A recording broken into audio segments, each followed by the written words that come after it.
You're listening to Soap Dirt, the latest in television entertainment news.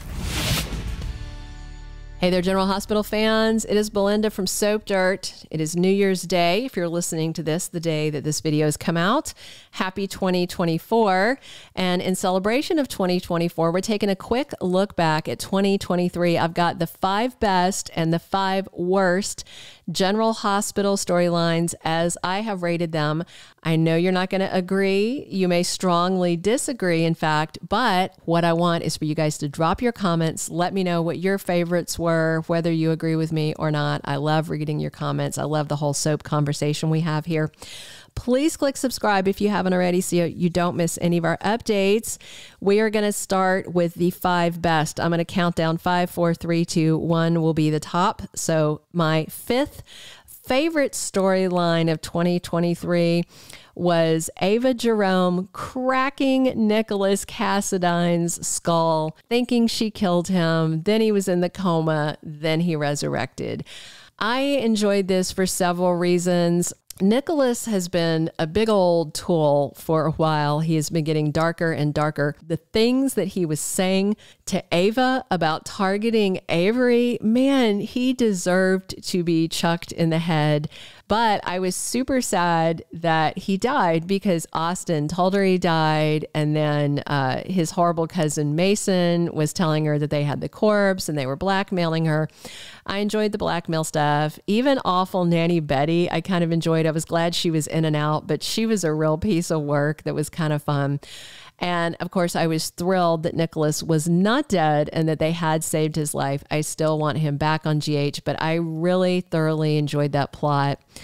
You know, it went on for a little while, but I felt like not too long because it didn't consume so much airtime. I enjoyed it. My number 4 favorite storyline, and it feels weird to call this a favorite because it's simultaneously very sad, is Gregory Chase and his ALS. I am enjoying it because I really like the actor. I like Gregory Harrison a lot. And I like that they are depicting it realistically, painfully. It's a terrible, terrible illness. I hope they're going to do some kind of fundraising for research or awareness or something like that along the way. I'm presuming when he eventually dies because there is no cure.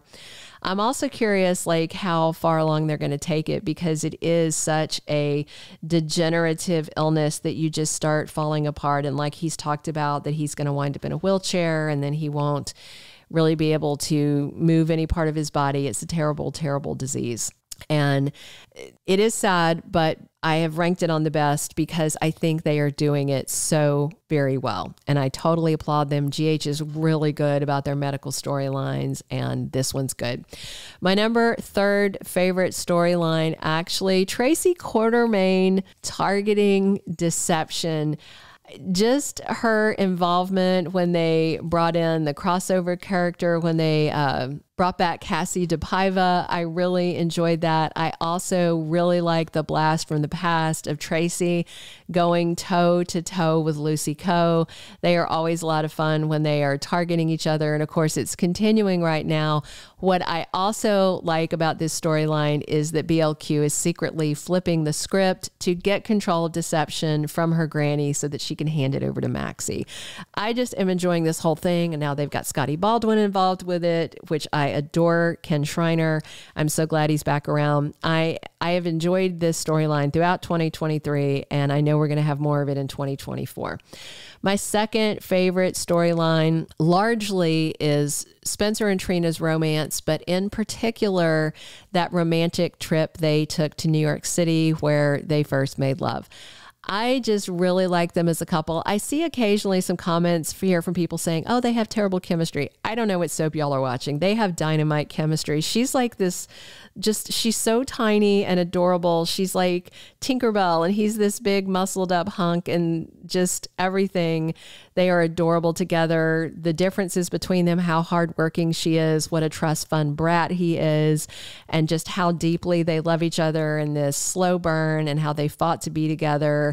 Of course, Esme is going to be throwing some wrinkles in it in 2024. I just did a video about spoilers ahead for the year. And it looks like the final confrontation between the three of them comes in February 2024. But I loved their romantic trip. I loved that they took so long to get to the point that they were intimate. I also loved them up in that Greenland thing, you know. It just, them at large has been a great plot, but specifically I liked that New York trip.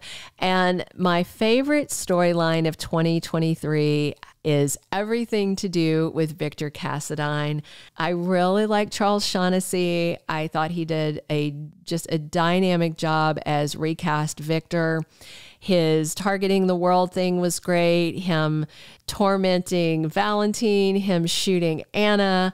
I mean, it's so rare that they just have a villain be totally villainous, because they'll bring somebody on and then I think viewers like them and then they'll try to redeem them, kind of like they've done with Esme, which is terrible. She's irredeemable. Victor embraced his irredeemability and they ended up killing him off, which was okay because he had almost a year, or exactly a year, a little over a year. I can't remember exactly. I don't want to stop and look back, but I just loved everything Victor did. I loved how ruthless he was. I loved that he was ready to steal the baby, kill his son, gut shot Anna, just everything that he did, experiment on Spencer.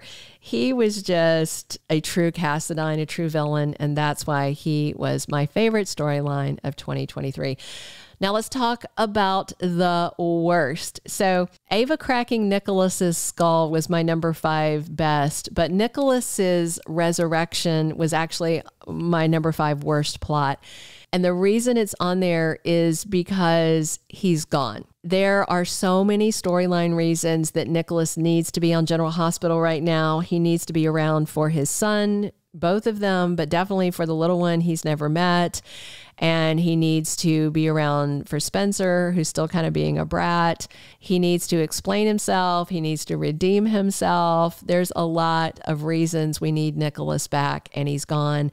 So I really kind of hated that they resurrected him only to write him out. And I really hope in 2024 that he's back.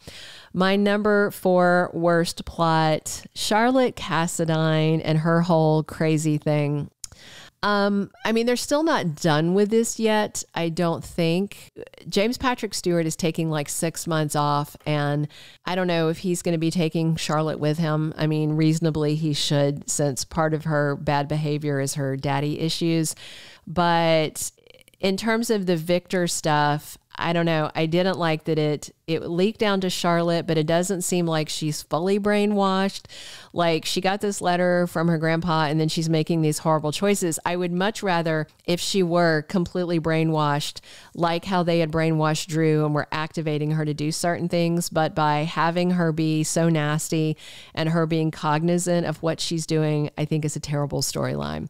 All right, my number 3 worst plot is actually 2 plots with the same theme, and that's Amnesia. How much freaking Amnesia do we need in 1 year on General Hospital? We got Eddie Maine and we got Esme Prince. Eddie Maine's thing, my thing about him being Eddie Maine is that it was inconsistent. Eddie Maine, was not a person. He was just his stage persona. But Eddie Maine, if you're just encapsulating Eddie Maine would absolutely know who Lois Cirillo was. Eddie Maine would absolutely know who Tracy Quartermaine is. Eddie would know Monica. He would know all the people that were around him back from his Eddie Maine days. But his amnesia was very selective and it was very weird. And I thought it was very poorly written. Esme's amnesia was written in a much better way, but it was very annoying because she needed to be held accountable for her actions, and she's gotten away with everything for a year, basically from last Christmas to this Christmas, and it was the Christmas trees, remember, that triggered her. I did not enjoy Esme being an amnesiac and everybody having to be nice to her. It really bothered me. My second worst storyline of the year in 2023, Sasha being tormented in that psych hospital and Gladys doing her dirty with that horrible, horrible doctor. oh my gosh, that storyline some days would just make me sick to my stomach watching what they were doing to her.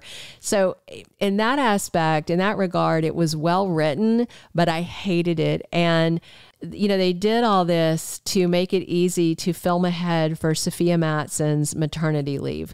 And so having her in the bed at the psych hospital, they could, I'm sure, film a ton of episodes in one day, enough to where it was almost seamless and you didn't realize she was out for maternity leave because she was able to film ahead so much.